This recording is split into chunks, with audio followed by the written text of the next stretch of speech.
welcome to our third edition of our WOBinar here in Kunstmuseum Wolfsburg. I want to take the time to say hello to our guest speaker, Stephan Wöllenstein, who is so nice and kind to take his time in his very, very busy schedule to share his experience that he had in China, not only his professional experience, but also his experience with the family and the challenges and the good things that they have been through in China. Why WOBinar? I think 4 years ago we had the idea that we thought there is little to no preparation on going to somewhere else. You know, you want to be an expert somewhere. You get a promotion. You go to Spain. You go to China, and then you might have some friends that are already there, so you share some experience. But I think it is really also important that you have beforehand information to encourage yourself, because I've been talking to HR people and they said there are a lot of people that are interested, but they're also scared. And this webinar is about misassumptions, miscommunication, and it's very important that young people listen to what experienced leaders, in this case, have to say, so that they can ask questions and not to be afraid to take that very important step in your life. From my own experience, I can say that we really enjoyed that. It was not always easy, but it was worth it. And I think I'm a better and more well-shaped and rounded person by knowing so many cultures, languages, and having experienced so many different things in all over the world. So I don't want to take the time from the important guest. I was thinking you should start now. Thank you, Kirsty.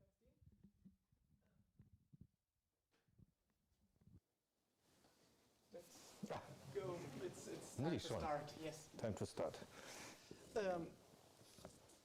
Thank you, Mr. Wöllenstein, for being here today. I think you've lived in China for over 10 years? 14 years 14 years in total. So you got to know the country really well. Personally, I've never been to China, and I would like to ask at least Big our audience. mistake, yeah. I would like to ask at least our audience here in the room, who has been to China before? Oh, a lot more people than I anticipated, to be honest. Okay, and from those who haven't been to China, would you like to go there? Sure. Yeah, sure. Okay. Just as a vacation, or would you like to live there? Maybe that's to all of you.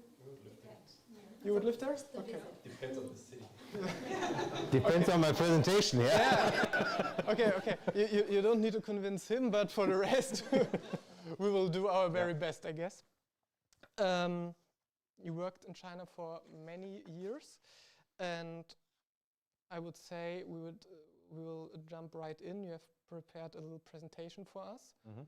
I will do the click part. Yes. And the stage is yours. Thanks a lot. Also to give you a bit of an outline of what I'm going to do. I've selected if you have been to China with a family for more than 14 years, of course, you created thousands of pictures. So I took the Sunday afternoon to look across some. Fortunate enough, at least it is sorted by years, and get you a kind of a collection, both from business life, as well as a bit of from family life, as well as from the country itself, to give you a glimpse. Probably it will take us about 15 to 20 minutes to show you a bit of how I have seen China, how I've acted in China, what have been my responsibilities, the people I got to know, and this will cover a lot of aspects that you're probably interested in, from business life as well as private life, and then I would leave it to the audience, offline, online as well, for questions of understanding, clarification, maybe also asking for certain opinions, because, of course, in particular for those people who never been to China, they're discussing about China a lot. China is currently, of course, in the spotlight also of a lot of international tension. And certainly this will also arise questions, and I will try to tackle them partly, at least also in my short presentation, but of course there is more room for further discussion. Let me give you on my first slide a short overview of what have been my business positions in what locations in China. And if you do allow, I also stand up. It's a bit easier to point also on some of the items. You know, working for Volkswagen means normally, and you sign this off in your labor contract, at least if you enter management level, that you are also free and willing to go abroad. In most of the cases, Carsten is laughing, it leads to a situation that there are always particular private situations, that your grandmother is ill, you have just built your house and you need a bit more time abroad and the family doesn't like it that much. So there are always thousands of reasons, Carsten is also laughing, why people are refraining from their general given promise in their labor contract of not going abroad. But in 2004, I was asked at that point of time by Detlef Wittig, whom some of you might know. Mike is laughing already. At that point of time, he was a responsible board member, sales and marketing, and I was responsible for sales Europe. And I said, okay, Wöllenstein, good job, Germany, Europe, all good, but you have to go abroad. And at that point of time, it was negotiated for the first time that in our oldest joint venture in China, I come to the construction of a joint venture in a minute, we were also given the chance together with a Chinese colleague also to run the sales and marketing organization as a total. And I said, okay, with this new created position, you are the right guy to go there. The good thing was that by 2002, so 2 years in advance, there was a GTMC, a group top management conference. At that point of time, Bernd Pischetsrieder was our CEO, and we had group top management conference in Shanghai.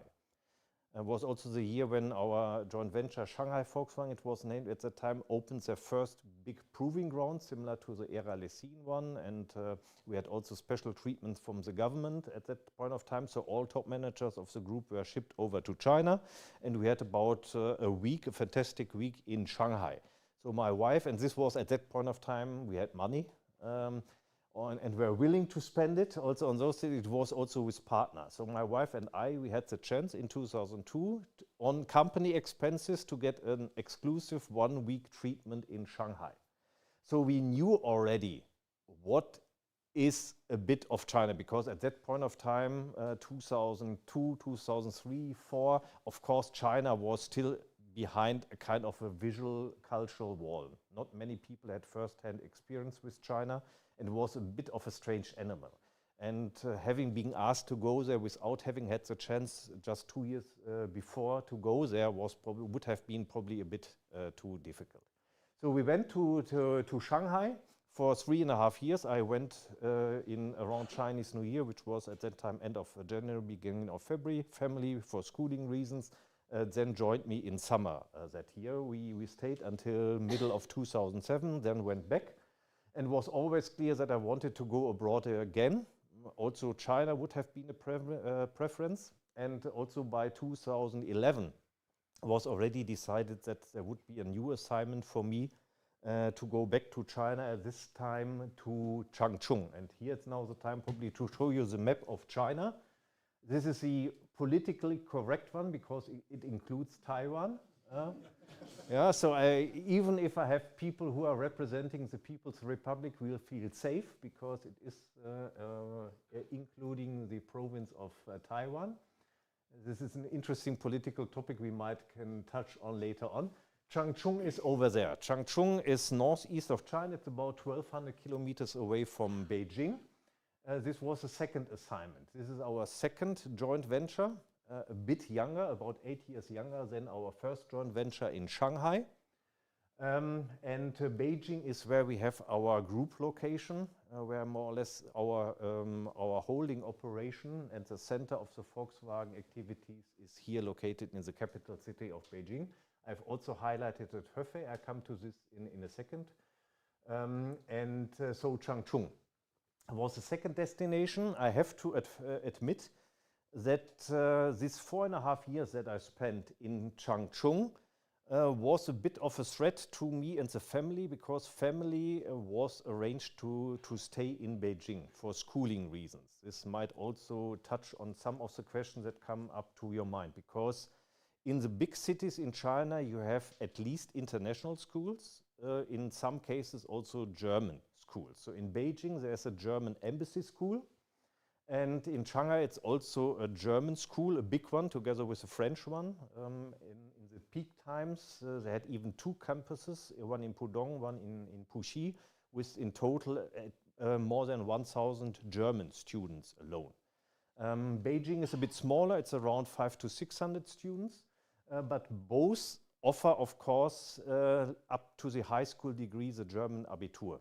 And when we went to Changchun 2012, it was the time when my elder daughter was about to go into the final term, the final section of the German Abitur, which is starting from the 10th grade to the 12th grade. So we wanted also to give her the freedom to go to any German university and not to switch into an Anglo-American system where you have to then later see whether your IB qualifies to study whatever you want to study in Germany, which is probably a topic which parents at least should keep in mind. I have a lot of other colleagues who put their kids into English or American schools, then finishing with the IB, which is nice, in particular if you want to study later on abroad. But depending on what you want to study where in Germany, it is can be a difficulty in terms of getting, let's say, the different qualification, in particular on some of the basic topics like mathematics and so on. So we decided not to take the risk, because in Changchun there's also an international school run by a Taiwanese, and a lot of colleagues, of course, have it. In particular, if you have younger children, doesn't matter. For instance, if you do primary school in an international school, or do, as we call it in German, in Sekundarstufe 1, might work if you later and have the chance to go back into the German school system. But to finish, of course, you have to take really the basic decision of what you or the kid want to do later on. So the reason, family in Beijing, so that the 2 daughters could go to the German embassy school. And I had to commute, I said, 1,200 kilometers, which makes... Christoph war in der Produktion bei Volkswagen. Ja, das ist Arbeitssicherheit, merkt man sofort. Der Vertrieb ist ja scheißegal, da stolperst du halt, aber... so. Therefore, every weekend I had to travel by flight, which is about 2 hours, from Beijing to Changchun and back. Of course, which means that in the end, factual weekend time was for me 1.5 days, because I arrived Friday evening late in Beijing, and I had to fly back to Changchun on Sunday evening at around 6, 7 p.m. so that I had been in the office in Changchun at 8. So this for 4.5 years. Of course, I collected a lot of bonus miles. But besides this, because in winter time, it's really up very north. You have ice, snow, often delayed or cancelled flights, and then you have an alternative with a high-speed train of about 6 hours at that time. Now is a train even existing which goes in 3.5 hours between Changchun and Beijing. So it was a stretch for everybody, me as well as the family. But to explain the background. Then if moving on to 2016, this was the time when Herbert Diess joined the Volkswagen Group, and you might recall that in the beginning Herbert Diess was, yes, part of the group board of management, but he was primarily responsible as a CEO for the Volkswagen brand.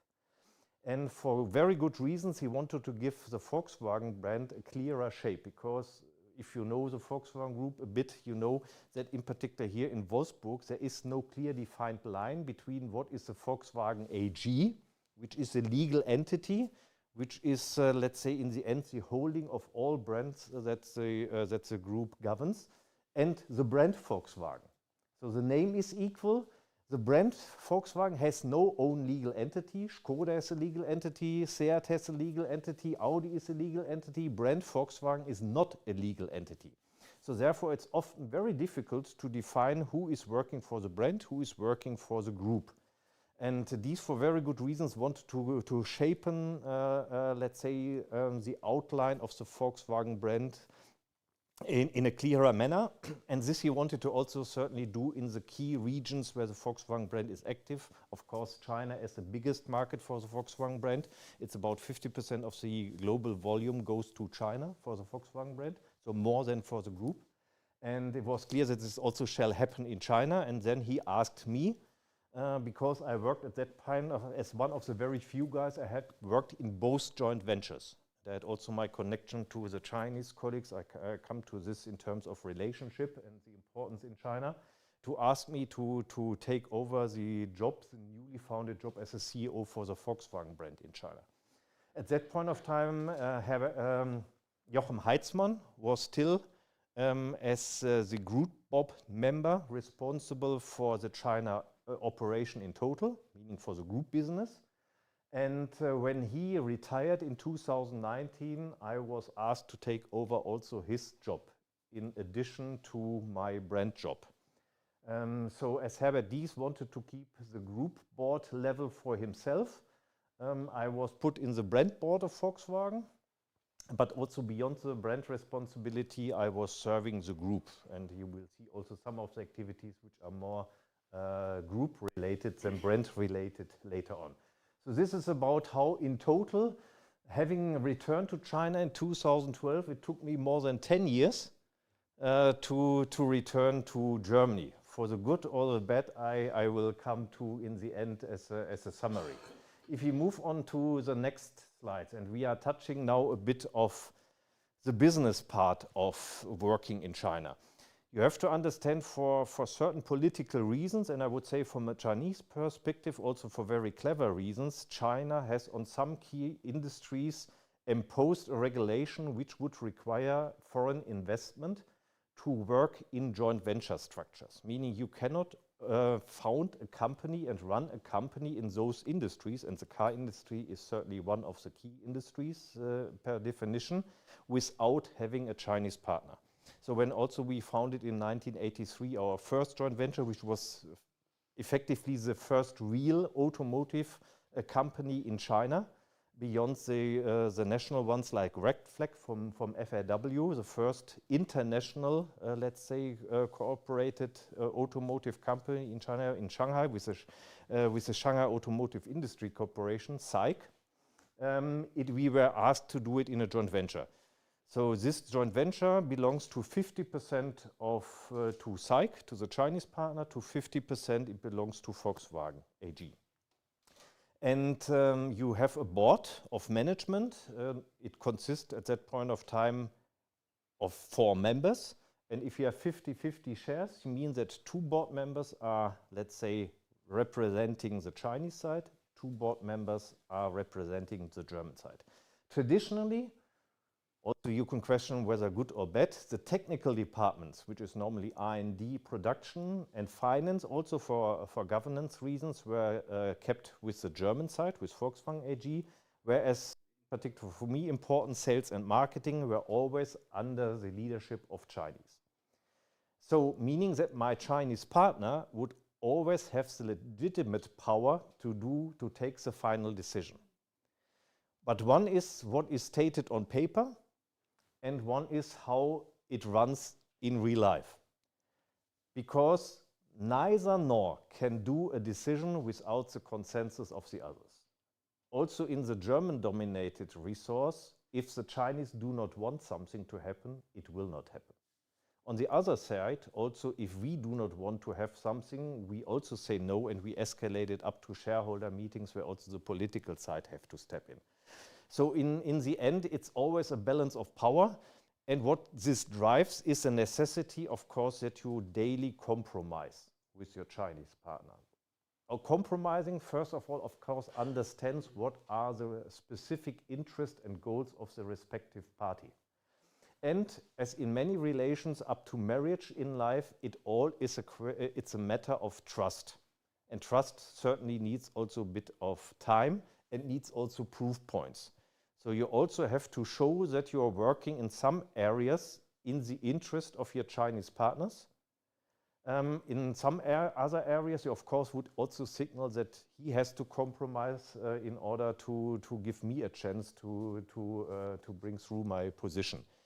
And so the key is really on one, many people are questioning whether this joint venture construction of dual heads, in particular in sales and marketing, is a good one or not. I have a lot of German colleagues who say this is nonsense, we should fight for getting SOLIS decision rights, whatsoever. In the end, I have to say, as China is such a different culture, also starting with the language, and in particular as a newcomer to China, you never understand how Chinese people really think and feel. To have a partner at your side who can also be a kind of a correcting factor to what you believe is right or wrong is a good thing to have. And secondly, I had also the luck or the misfortune, however you want to call it, in both joint ventures I had to master a crisis. And also if you have to master a crisis, to have two people working, it is definitely at least 50% more capacity than if you have to do everything on your own. So my personal experience is I was very grateful that I had a Chinese partner, and I took also some pictures to show you, for instance, that how also over a long period of time, via building trust, working together on mutual problems, mutual objectives, you can also create with Chinese a kind of a friendship. This is, for instance, Yeo Ming, my Chinese partner in Shanghai. This is a picture very close to my farewell on my post, because I was the last half year working in Beijing. Was kind of a farewell dinner that we had in 2006. And this is a picture from last year, where we met again in Shanghai, which we frequently also do when I was around in Shanghai and we both had time. And so even after a period of 16 years, we still have contact and we are meeting on a private basis. And the same applies, and probably even more, to my partner in Changchun, or my two partners, I have to say, Zhang Litang and his family, his son, his wife. We also, he is now retired, and also out of his retirement, we met, and when I go back to China, I will certainly see him.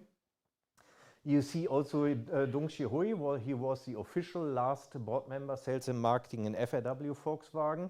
Also here you see, I guess Zhang Litang is currently taking the picture.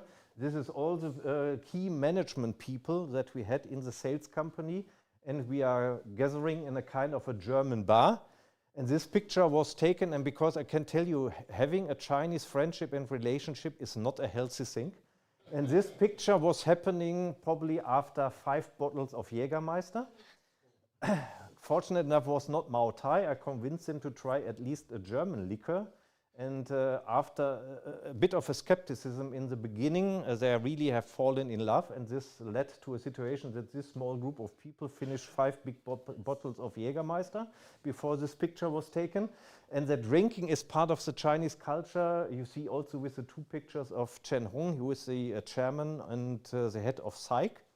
SAIC, for instance, is also known now in Europe and in Germany, because, for instance, the MG electric cars are made by SAIC. So Chen Hong is the president, the chairman of SAIC. And here we had also our Ganbei, our round, and this was also at my farewell dinner with Chen Hong in Shanghai before I left. So building relationships is not an easy part, but an essential part. But I would also say, when you have once built this relationship, it also maintains. So it's not only linked to your current position and profession, it will also last beyond. And this also applies to some of the government leaders. I can show you on one of the next pictures if we move on. And because I said this is also very important, because it's not business relationship also reach into politics, certainly. And this is specifically true for a big company as Volkswagen. Volkswagen, you have to understand not only that we kind of founded the Chinese automotive industry, which is still positively recalled, we are also still the largest foreign investment in China. We run about 35 different production sites in China. We employ about 110,000 people in China, so we are also a vital factor of the Chinese economy. And you are also regarded representing the Volkswagen Group. I was also in my time in Beijing, I was chairman of the German Chamber of Commerce. And I come to this in a second on the next page before we jump, because then you also get a kind of political mandate. In some areas, and in particular in the COVID crisis, when also there had been political tensions between China and Germany, for me it was easier to meet up with Chinese ministers than with a German ambassador. I have also a personal relationship with, because the Chinese are pretty smart and pragmatic.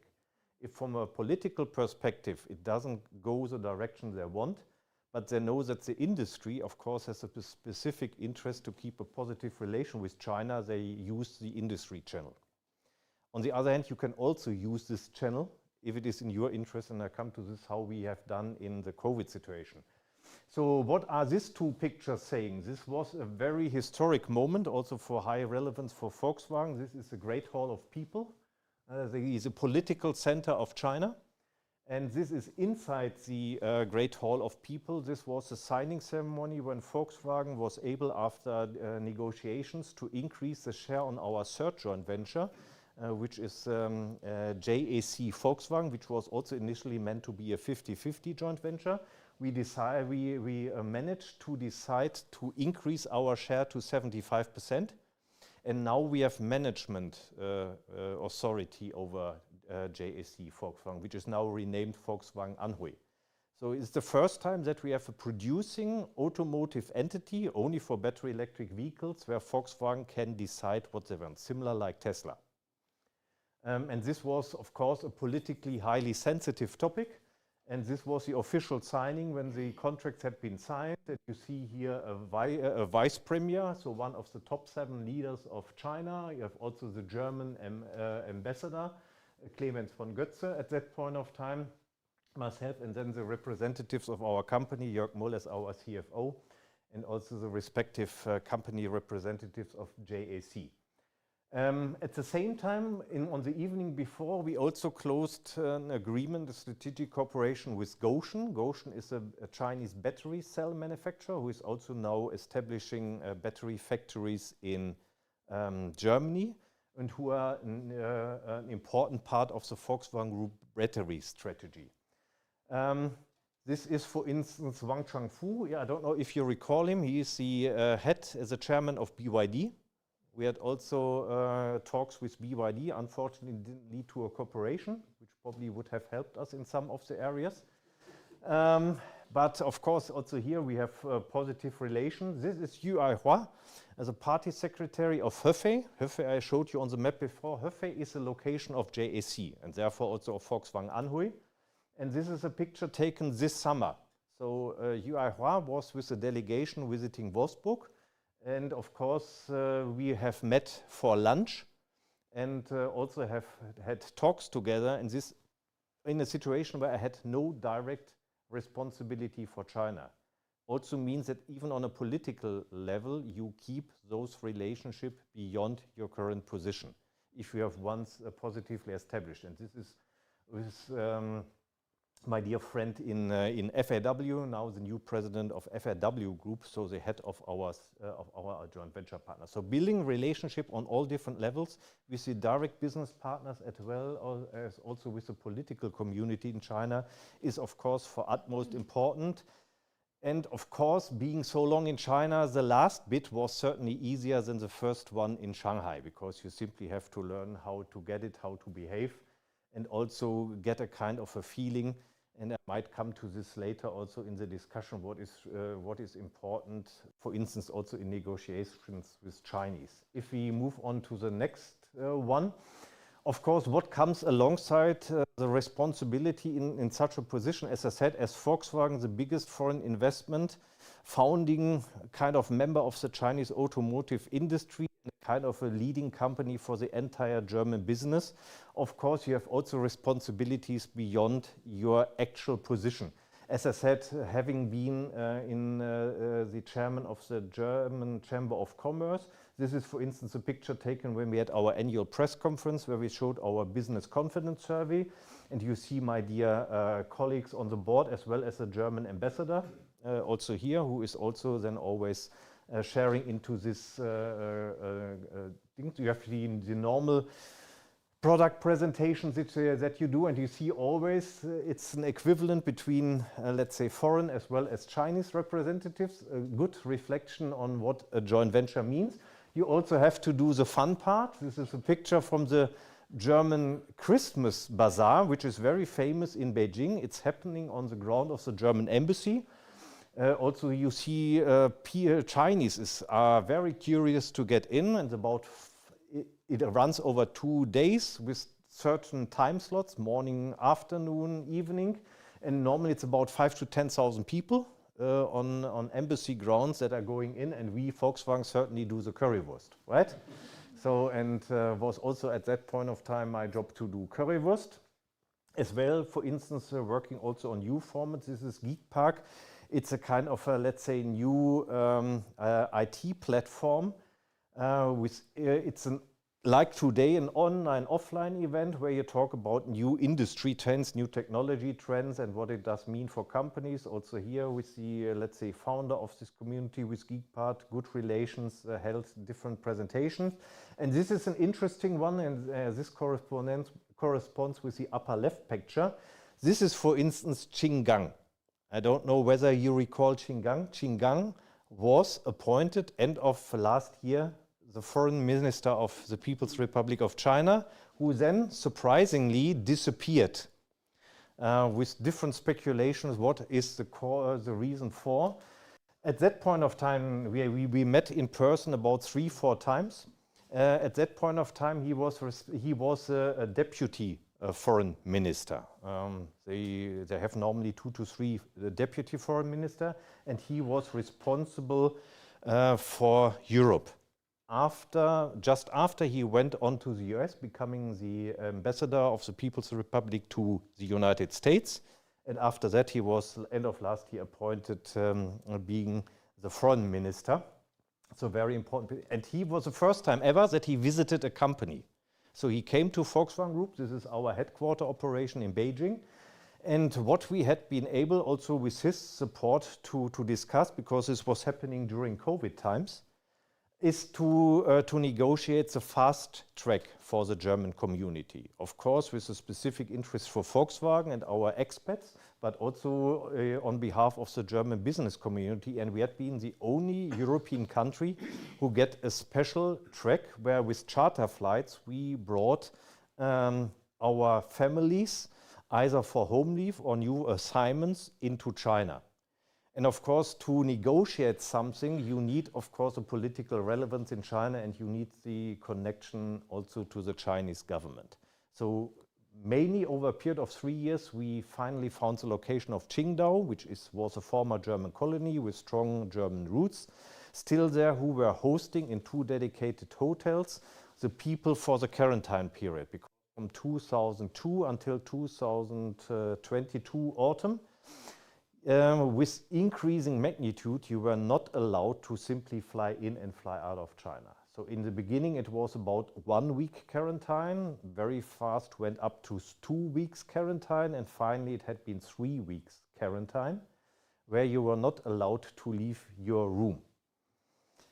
And of course, for normal people without, let's say, an organized charter business, this would have meant you have stranded in some Chinese hotel assigned by the Chinese local government, where those people were put under, and these are normally not the nicest one. We had, when we did our special treatment in Hefei with our friends in Hefei, my wife and I and some colleagues, we also spent 48 hours in one of these hotels in Shanghai.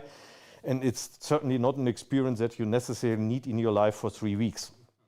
So, but with the special arrangement, we were able to get at least decent hotels with balcony, open view to the sea. At least we made it as pleasant as possible in this different COVID time to bring our people in and out. And this certainly only helps if you have a big company backing you and you were also seen as political relevant. And this is also the time during the peak season of COVID. You see the entire board of management of Volkswagen Group China with me in here. You see that we all properly wear our mask. And the important topic is because you see that all of us are holding a box.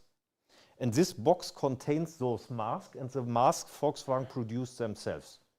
So in the early weeks of COVID in 2020, our colleagues in Tianjin decided to buy a machinery in Guangzhou to build medical masks. And within a gearbox factory, Christoph might know it, in Tianjin, we built a kind of a Reinluftraum, so a clean air room, to also qualify with the necessary medical reasons, and we were able to produce masks, and we also supplied the Volkswagen Group with our own produced masks, because you might recall 2022, 2023, one of the most critical factors was getting masks to Germany.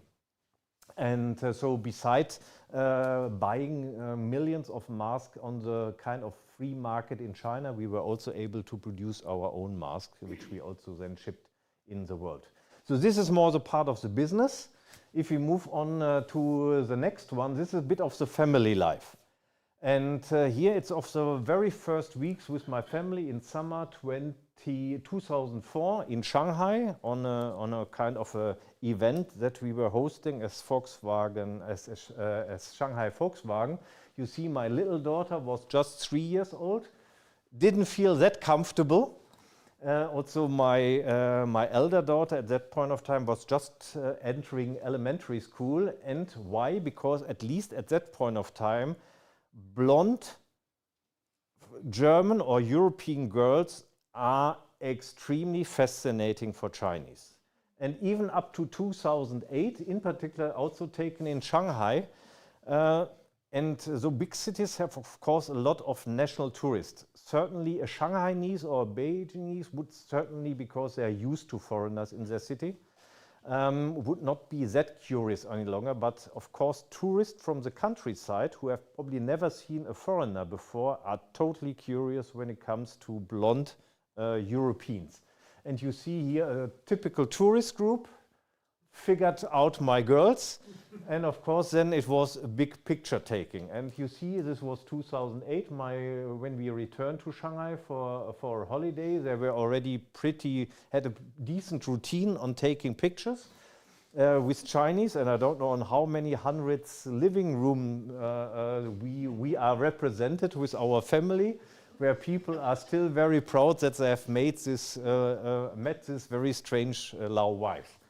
And also here you see my girls at a pretty young age in Beijing at the center of the world, because the Chinese, of course, Zhonghua, the middle country, Chinese per definition believes that they are the center of the world. And for 5,000 years they most probably have been. And this is in one of the most beautiful parks, the same as here in Beijing. With the Temple of Heaven, and on the north axle of the Temple of Heaven you have this temple building, and it's the south part, it's the moon altar, and in the moon altar in the middle is this magic point, which is believed to be the center, the geographical center of the world, which it isn't, but of course it's always important that you take a picture here. And you see, certainly this was an intended picture with my girls, also with Chinese friends. And how did it turn out for the girls? So this was more or less the early phase. Here you see a typical picture, also this was from my younger daughter, when they were celebrating their German Abitur. Normally the Abitur classes in Beijing are 15 to 30 students, which are finishing with the Abitur. And of course, it's a tradition that always every student then releases a red balloon into, hopefully, most at that time it was the case, into the blue skies of Beijing. And also later on, you see that my girls already pretty grown up, behave pretty normal, and everything for them is, let's say, more or less their business life. So my little daughter in particular, they spent the majority of their life in China. She has done kindergarten and everything that you call in German Gymnasium, so kind of high school up to college level, from really entering 6th grade up to the German Abitur, all in China. Both have studied also for 1 year at Beijing Language University, also Chinese in the end. So for them, in particular for the younger one, China is an essential part of their life. Yeah, because, of course, when she returned then with 17 to Germany, of course, having spent At that point of time, about 14 years is, of course, and not 14 years for her, but 11 years for you. It's a long period of time, and everything that you have, probably that you can memorize, is kind of related to China. Then if we move on, of course, this is a bit of family life. Or what is still very fascinating on China is, of course, the speed of change. This is a picture of Pudong taken during my pre-assignment trip in 2004. So from the Bund side over the Huangpu, which is the river, to the Pudong side. And let's say at that point of time, it was always the Oriental Pearl up, the first one, and you have the Jinmao Tower, which is this building, for instance. And when I was with my little daughter on a daddy-daughter trip to Shanghai just 13 years later, this is Pudong. Yeah, this is still the Oriental Pearl. There is still the Jinmao Tower, which is now still the most beautiful from my perspective, but by far not the most tallest skyscraper. It was the highest one by 2004. Now there are many more. And in 2004, beyond Pudong, it's probably stretched another 5 kilometers to the Century Park. Afterwards, it was more or less farmland. If you now go to Pudong, it stretches more or less out to the ocean and is a city of itself beyond. And this only happens in a bit more than 10 years. And this is also true for many other cities in China. So this is still fascinating how fast China is developing in many areas. And also to give you an idea what China is else besides rapid change and speed, if we move on to the next one, of course, it has also an extreme diverse landscape. Probably if some of you believe that US offers everything what you want, I would say the same is true for China, from deserts to mountainous areas to very specific ones. Is, for instance, the Huangshan Mountain in winter when it can also snow. This is about 3 hours away from Shanghai, which is also part of the Anhui province, where Hefei is the capital. This is the Guilin area, also pretty famous. This is certainly what probably everybody has in mind talking about China, the Great Wall. And this was even here a colleague of mine on a hiking trip. Of course, there are the touristic parts of the Great Wall, but you can also enter, if you know where and how, a lot of the remote, unrestored areas, which we like to do, because this is really a nice hiking experience, sometimes a bit challenging. And you can see that it is really a diverse area up to tropical beaches. This is a picture taken from Hainan, from Sanya, which is this is a kind of Mallorca of China. It's also as crowded or even more so. And last but not least, no, this is the second to last. Of course, it has also a rich culture. The Chinese are very proud of their long history. 5,000 years, they probably were dominating human development. And so gunpowder was developed. A lot of, let's say, other cultural topics had been in China first. And they had been enough to be on their own because the country itself was so big. So they had never really, besides the fact that there had even been 2 centuries where they had the largest naval fleet in the world. And they have discovered more or less the entire world, but they never found it anywhere reasonable and worth to stay and build colonies. So unlike we in Europe, China has never tried to colonize beyond the cities that were really, let's say, border touching. And so, of course, certain kingdoms in China have expanded up to the regions which are still under discussion, like Tibet or Xinjiang. And of course, this also reflects in different cultural topics. You see the Forbidden City. This is the Tiananmen, the south gate of the Forbidden City. And this is from we call it the Kohlehügel, the park north of the Forbidden City, looking into the whole ensemble. And this is towards the Inner Mongolia. This is also in Anhui province. This is the Tulo building in the Fujian province, which is near Xiamen, where you have probably also seen. Has somebody seen the latest movie, the real movie from Disney on Mulan? famous, let's say, fairy tale in China. There had been 2 animatic films which made Mulan famous, and then there had been also, let's say, a real actors one. And the family of Mulan was taken, let's say, to live in these Tulu buildings, and of course a lot of rendering. It looks in reality a bit different, the setting, but the buildings itself had been real. Also strange topics. So a lot of diverse culture. And last but not least, last picture, and then certainly, of course, you find a lot of, from our perspective, funny habits.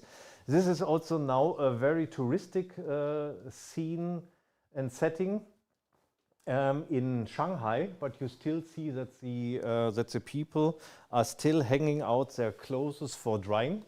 Of course, Chinese always find a very pragmatic solution to solve their current, in this case, transportation problems. It doesn't always comply with the safety regulations that we would have undermined, but at least for this driver it works. Of course, it's only plastics. China has more or less a bit on their social problems, a kind of a working recycling problem. You see a lot of people who are collecting all kinds of recyclable material, from paper to metal to also to plastics. And then they were shipped to certain recycling places where they were weighted up and then paid on. And this is certainly a collection of this plastic waste on the way. And this is a typical Hutong area, also in Beijing, and very rural, pretty quiet place. And you see this is not all China is fancy skyscrapers. It's also pretty basic life, but people are pretty happy. And this normally, even they do not have their own bathroom and their own toilet. They have in the Hutongs normally every 200-300 meters there's a, let's say, collective public washing and toilet house. Interesting, but what you always can be sure of in China, and not only on national holidays, wherever you go, you will not be alone. Unless what I have showed you on some of the remote places of the Great Wall, you can be pretty certain, because it's for many Chinese too exhausting. But whenever you go to any fancy place, and this is for instance the one that is, let's say, up from the more Forbidden City, where I have taken one picture up, but I was not the only one taking obviously a picture into the Forbidden City in Beijing. And this is Qingdao, coastline of Qingdao. Also here you see, and this was not a national holiday, you see a lot of people flocking around and looking for crabs in particular to collect. So China is a funny country, I have to say. Pretty curious people, very open, very humorous, I have to say. And in comparison to Koreans and Japanese, I would say they are much closer to us in terms of their habits and their behavior than I've recognized with Japanese or Koreans. Still, of course, there are huge differences. But there is, from my perspective at least, easier to find a common basis, also private and social base of understanding with Chinese than it was with other Asian cultures. So a funny place, a worse one, and the very last picture, certainly after 14 years, I would say Zhongguo, I love China. Okay. And with that, I would leave it to your questions, yes. Remarks. Thank you very much.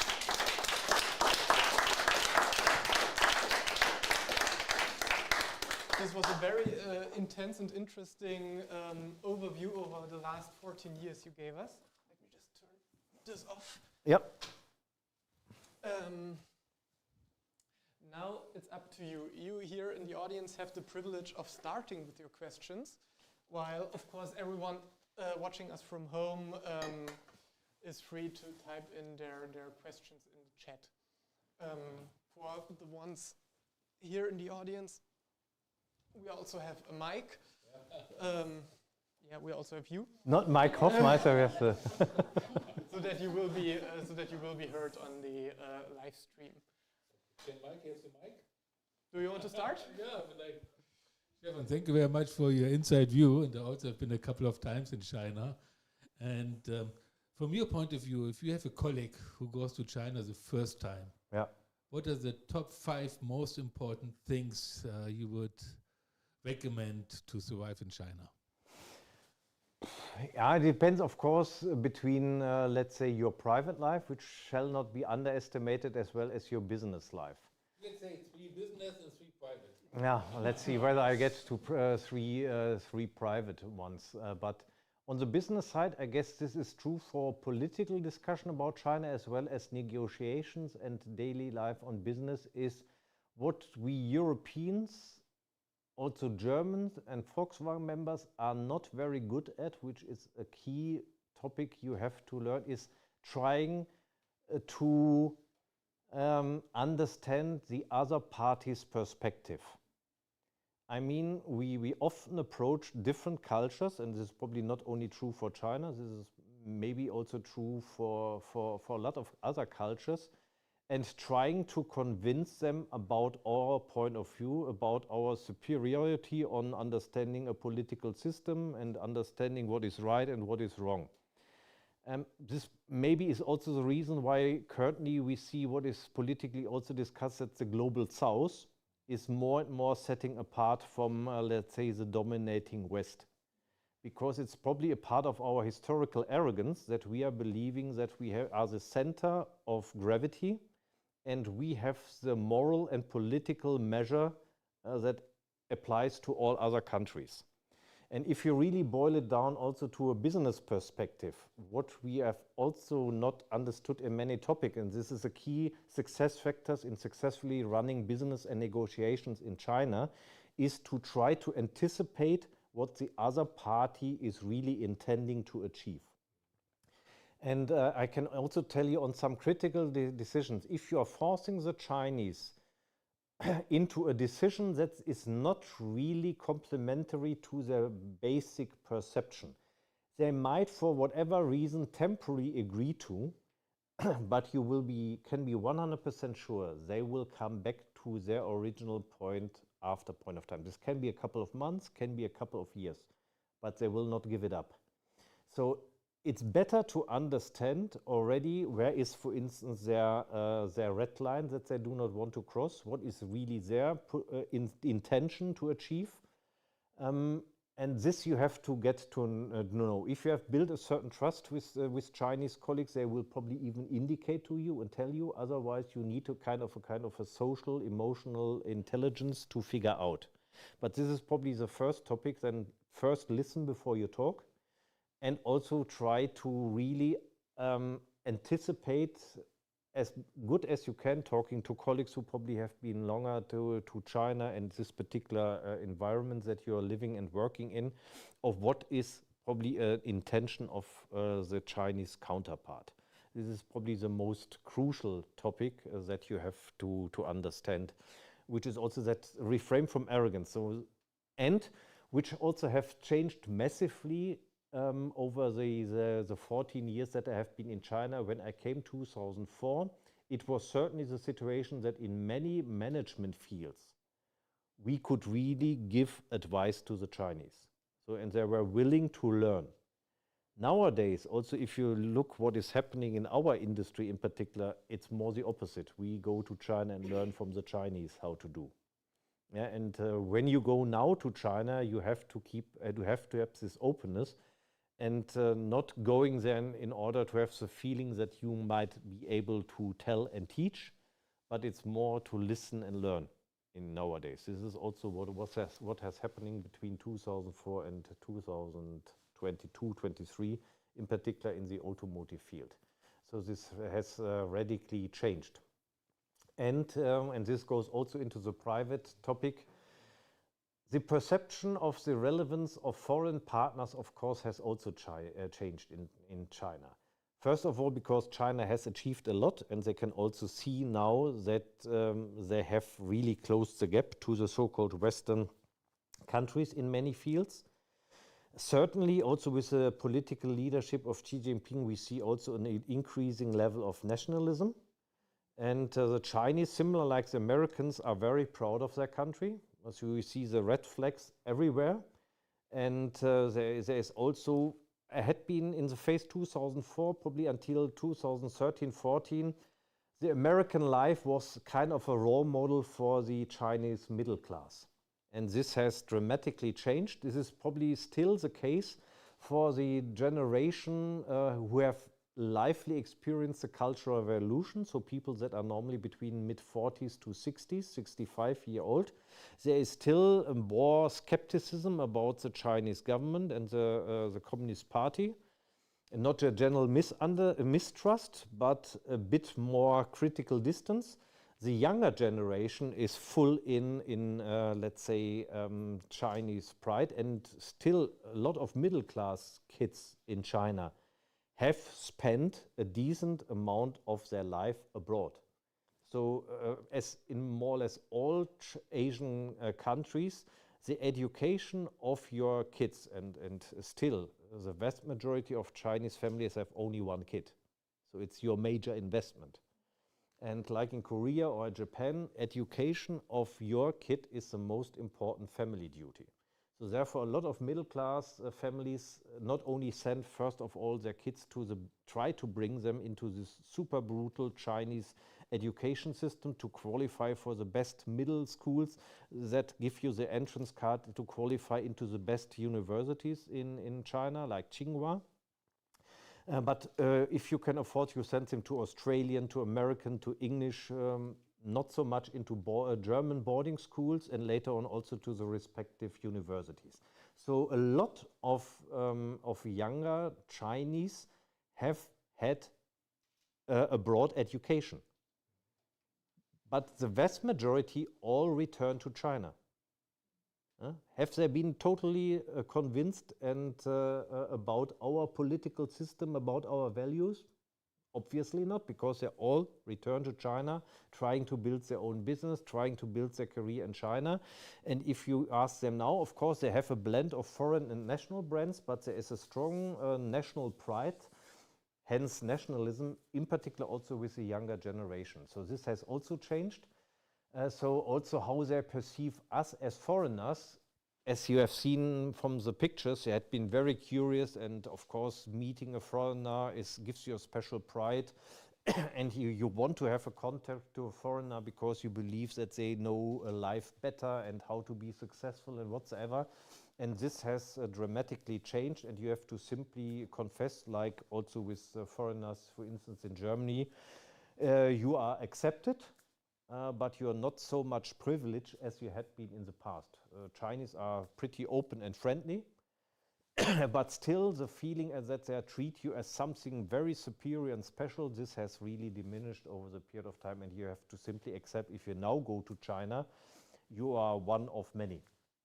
And the special treatment in this respect is gone. Do we have someone else here? Yes. Well, I don't know who was first. Thank you.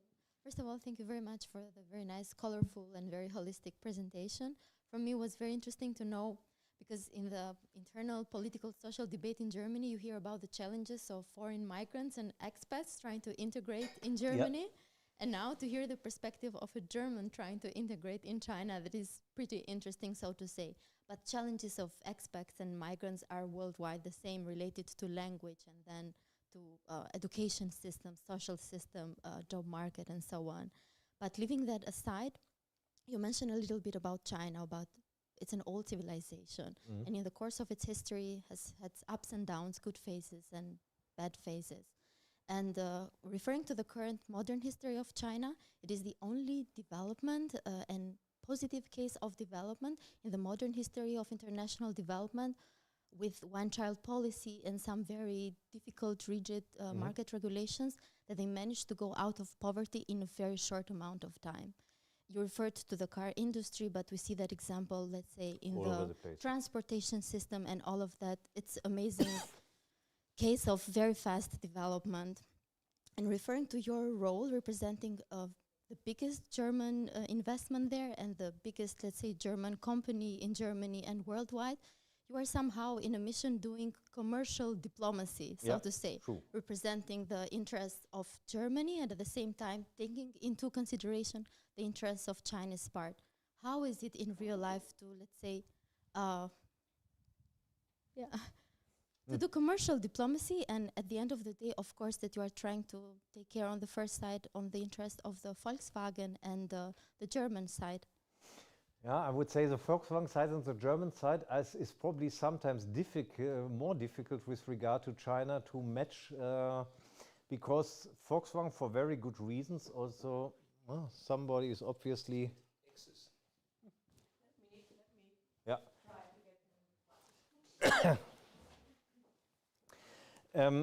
Because Volkswagen is clearly determined also to stay on with China. Of course, economically, it would be a disaster to refrain, but more so from the direct commercial impact for Volkswagen, it's probably also now in this transformation phase of global automotive industry going into an electric industry and seeing now China being really in the forefront of. It is important also that in this market that is creating really the new trend being present. And of course, with this strong historical footprint and this big engagement that we had, to have this good starting position, unlike somebody who would now try to enter, which is more or less mission impossible, is something that you need to preserve. So fighting for the Volkswagen interest in China is a pretty natural one, because also the Chinese are realizing, and also the recent visit of Hans-Dieter Pötsch and Oliver Blume also in the last weeks to China was also reflected in the Chinese media. It is positively acknowledged that Volkswagen has a clear commitment to China. As you know, that with the current German government, it's a bit more of a skeptical topic. Olaf Scholz certainly is a bit more into the Merkel direction, that we do need a positive cooperation with China. Doesn't mean that we do not criticize China on some topics, but the overall, let's say, general political tendency is that we need, despite recognition of a system rivalry or system competition, which I would prefer it more to name it, is that you do need a cooperation, because we cannot reframe the largest single economy in the world. Somebody wants to enter, huh?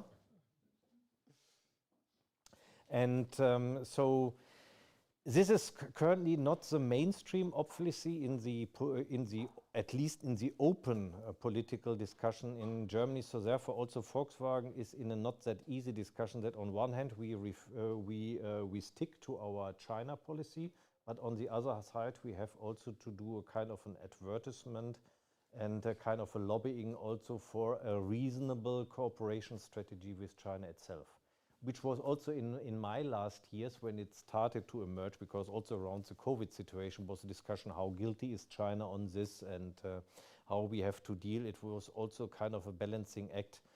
And also China in this respect is very pragmatic. And as I said in the beginning, if they see that the diplomatic channels are not the ones that they wanted to use because they are too critical, they simply take the industry route, because they know the industry is much more dependent and probably a bit more balanced in their judgment on the relevance of China and the way how we should cooperate, and they simply go the commercial route. And then you have to try to balance on this fine line between exposing yourself too much into one or the other direction. But it was also a big help, huh? And I had also, of course, very close cooperation with the German ambassador, and it was a bit of a role play that we did. But you have to play it as the situation requires. If I may add something very small, right now as we're speaking, the leaders of China and the leader of Russia are meeting right now in Russia. And Yes. they talked about the new balance and world order. In Beijing. Things are changing. Yeah. True, Yeah. So, thank you. I think you were the next person. Thank you so much. Thank you for your very interesting presentation. I really pick up that you like really the life in China. Yep. And that's the reason for my question. What are the things you are most missing when you are come back to Germany from China?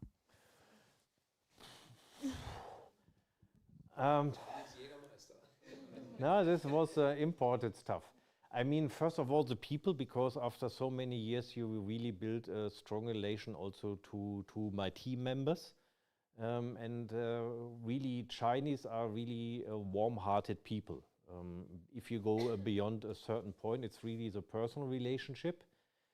It's also the willingness still in the society to change.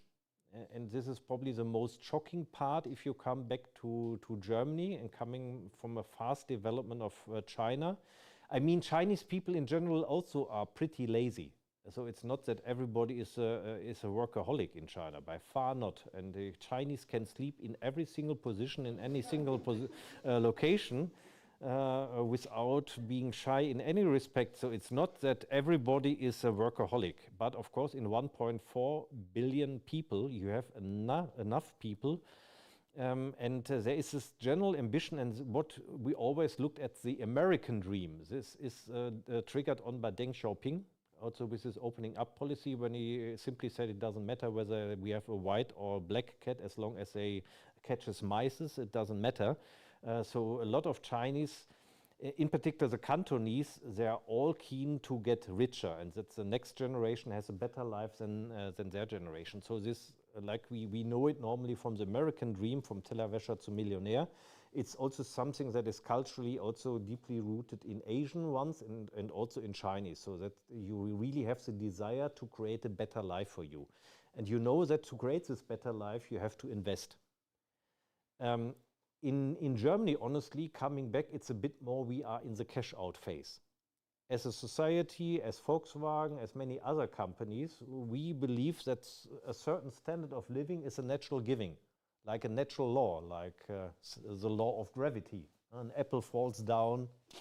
Yeah, so also here certain social benefits simply fall down from wherever they fall, but that there is an input factor to create an output result is obviously in many cases forgotten, and that this also takes a certain effort to create an output with a given input. It seems also to be forgotten, and we are given the general problems that we need to solve as a society in Germany, probably in Europe, compared to the problems that we like to discuss extensively in Germany, there is a complete misbalance. And this you will not see in China. This is certainly due to the political system, which has also massive downsides. But what we have to confess, and therefore I like the concept of system competition more than system rivalry, is we have to also start to look what are benefits of a centralistic system like China to address certain social problems of a society, and how we can try to incorporate some of the mechanism in our more democratic system. But simply saying, because they are not in the democracy as we are, they are worse than us, and we are the superior solution to run a society, is given the development, and as you have, our colleague has just rightly said, the ability in just 30 years to bring about 600 million people into a kind of a middle-class living standard. 600 million people is the population of the United States and the European Union together, brought from poverty into middle-class living style.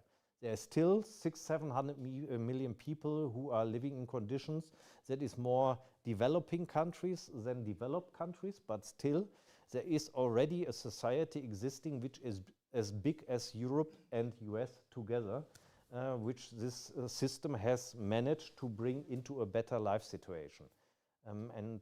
This is something that I really perceive as being shocking, and I'm missing a bit, let's say, the spirit of seeing a problem, addressing a problem, also on a company basis. We were able to address problems much faster in China than we are in our endless systems here in Wolfsburg.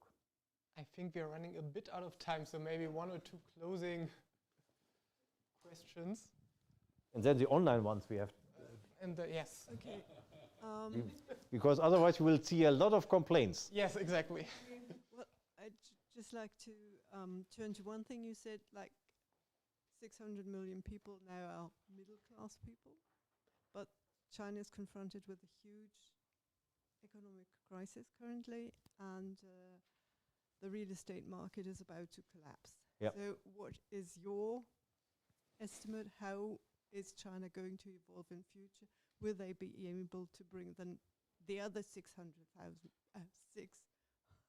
million people out of Oh, well, poverty. That's one question. Yeah. Another question, personal question. Your two daughters, was it easy for them to reintegrate into this country? Because like you said, there's a huge difference between China, and you said your younger daughter was largely educated in China. So how does she feel? And that is, I think, also very important, not for the very young people here, but if you have a family and you go abroad with your family, how is it going to affect your children? Massively. But first, the Yeah. economy also in China. What's your estimate? What do you expect? I would start with the second question because it's an interesting part. In particular, of course, it changes your kids a lot. Of course, there are, as we would say in Germany, really this Weltbürger. Maybe to a certain extent they have lost a bit of their normal cultural roots. For the younger one, the second one, definitely more. We lost her in Germany, I would say. Of course, she has a German Abitur, she speaks German, but she's deliberately started to study in the Netherlands. Moved from Groningen, now from bachelor to master degree to Amsterdam. She would never consider to study in Germany, never. And she is most likely never going to live and to work in Germany. She has also mainly international friends from all different countries in the world. Also meeting still up with friends who she met in China. The same applies to the elder daughter. She is studying and becoming more of a German career, I would say, becoming a German lawyer, but still has also strong relation to friends she met in the China time, including the time at the Chinese university. So it has a massive impact on kids. And also the time for the little one when she was between kindergarten and the high school in German primary school, she didn't feel very comfortable. Because it's also in the international schools or the German international schools, there's also this kind of openness because there's frequent move in the classes. Almost every year, new members come in, old members go out. So kids learn that you really have to be open and embrace new people coming. And you probably know from your kids, a German class can often stay from the primary school to the Abitur in almost the same setting. And of course, they form a strong community. And if then an outsider comes, because parents, for instance, for business reasons had to move into the city, kid has to be put in school, how difficult we make it, those kids to be integrated. And this is not a given in the schools abroad, because a permanent change is the only constant in life. And this makes kids more open, which I would say in the end is a very beneficial topic also for our two daughters to learn. A short question, which is a super complex topic, economic outlook for China. The real estate crisis is probably the biggest risk. Also, government is running out of financial means to really address it in the same manner as they have addressed the 2008 financial crisis, which China managed very well, but they're now running out a bit of resources. And also the current pretty rigid political system is probably also not the best base really to go for an economic-driven policy. You know, they probably Li Keqiang as the last premier, he was a kind of a counterpart to Xi Jinping. You see that when the new standing committee was appointed, the new prime minister was selected. Of course, they washed also this more liberal part out, which is not, most probably also not the best precondition. But as my old Chinese assistant in Changchun always said, China is always going from one extreme to the other. So we probably now see a pretty extreme with Xi Jinping, and I'm not sure whether we'll see also in 5 or 10 years the same government, but the next one will certainly be then a one which is a bit more liberal in the way, for instance, like Deng Xiaoping has done after he took over from Mao Zedong. Perfect. Now I think you have the mic, and it's up to you to ask the last question from the audience, and then we'll turn to the online. Maybe coming back a little bit to our products. You were referring to the highly well-educated younger generation in China who are all into Chinese products. Does that necessarily mean that we as a foreign German company lost them as customers in the future? And maybe second question, I'm really curious about your Mandarin skills. Mhm. Because what I learned is that it's not always an advantage to speak Chinese in Mhm. terms of your counterpart in the company. Also starting with the second one, I speak a bit of, let's say, ordinary Chinese. I was also in the end able to do part of my presentations, for instance, on press conference in Chinese, of course, with the teleprompter supporting. My wife and my daughters are certainly better because they're also able to do the written Chinese to a certain extent. What I agree to you, first of all, it's not necessary to speak Chinese, at least in the big joint ventures or in the big companies, because the degree, in our case, a lot of, let's say, our Chinese colleagues have studied even in Germany, speaking German.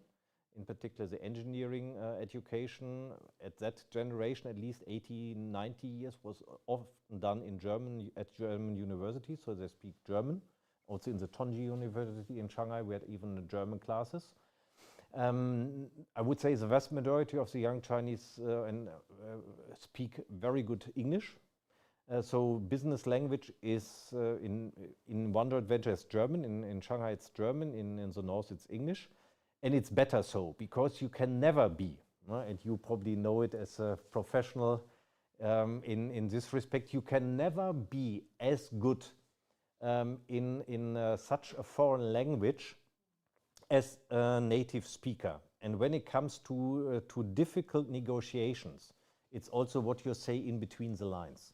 And then you have to be almost native. I have some Chinese colleagues, or some German colleagues living for long in China who are really mother tongue, I have to say. They can do, but normally if you go for limited assignments, don't even try. And it would be probably even politically dangerous if we want to try, because they are anyway superior on using a language as a weapon. So it's better to meet on a neutral base, which is a third foreign language in this respect.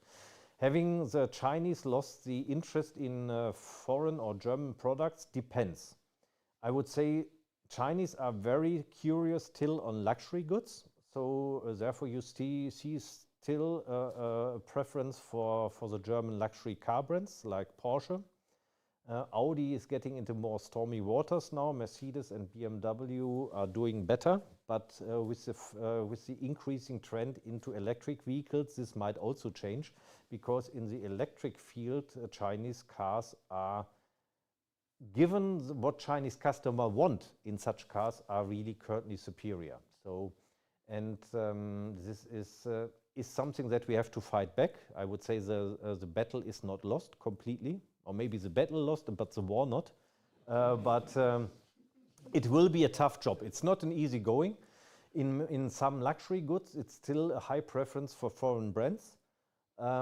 When it comes to topics which had been totally dominated by foreign brands like sportswear, for instance, Nike, Adidas, Puma, now you have also two strong Chinese brands which are very favored, and we become more and more acceptable also for the younger audience to show up with this. So it's not longer a status symbol to only show up in a Nike shirt or Nike shoes and into Adidas ones. So it's getting really a blend, and also you see this in the young generation, in particular, that they are now freely blending foreign and domestic brands up to their personal preference. To have a domestic brand to show your social status, which was certainly a topic from the 2000s until middle of the last decade, it's year by year diminishing. Thank you very much for your question. Now let's turn to the online, to the questions we got asked online. We covered already a lot, but I like this one. What we get in a German restaurant, in Germany at a Chinese restaurant. Yeah. Is it comparable to the food you got? Yeah, depending into what Chinese restaurants you go and for what Zaidan, meaning menu, you ask. Okay. I would say in the traditional Chinese restaurant that you would take your family into, you get anything but Chinese food. Yeah, this is normally only a combination of sweet sour sauce with either chicken, beef or pork, right? And with lots of rice. I know also when my Chinese colleagues come to visit Germany, because food is something extremely important and very special for Chinese. So when we did business trip arrangements for our Chinese colleagues, we selected wonderful Chinese, Italian restaurants. In the US, we took them to San Francisco's fantastic steak restaurants. We ended up sitting there alone as foreigners because the Chinese have organized themselves, sneaking out and trying to find Chinese restaurants. It's very difficult, even the educated ones, to convince them. They go into Italian restaurants in China, but if they are abroad, they trust more the Chinese food.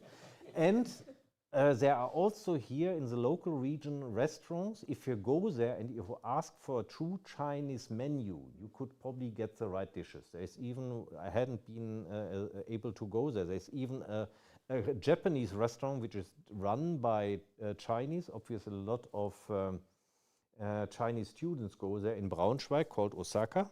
It's near the Studentenwohnheim dormitory.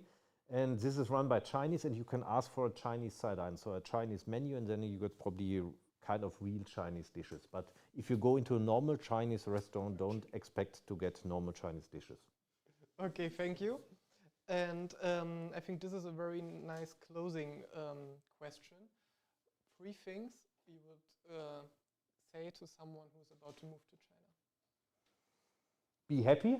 Yeah? Will be a great experience of your life. Go there open-minded, but be aware that going now to China might be a bit more difficult than having gone to China 10 or 20 years ago.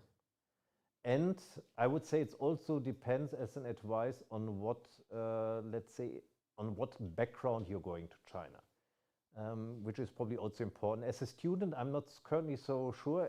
Around the COVID phase, it was almost mission impossible to get a student visa for China. I know they are now starting to open up again, but it's not as easy as it was before, but it's still a good opportunity.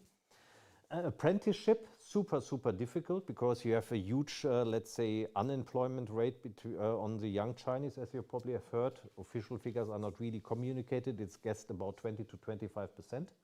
So there is no natural interest to bring too many young foreigners in, even on a low-cost basis. So maybe if your company has good relations, Volkswagen always managed to get a few people in, but it's in general not that easy. If you go in as a tourist, I would strongly recommend.